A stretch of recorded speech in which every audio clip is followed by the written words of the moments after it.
katanungan. Sino ang unang nagtaas ng watawat ng Pilipinas? Si Val.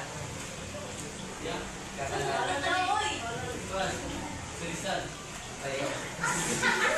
Dali, eliminasyon. Tama.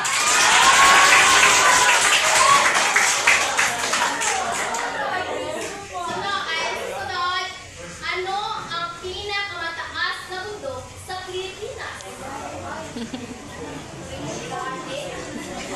Mount Everest,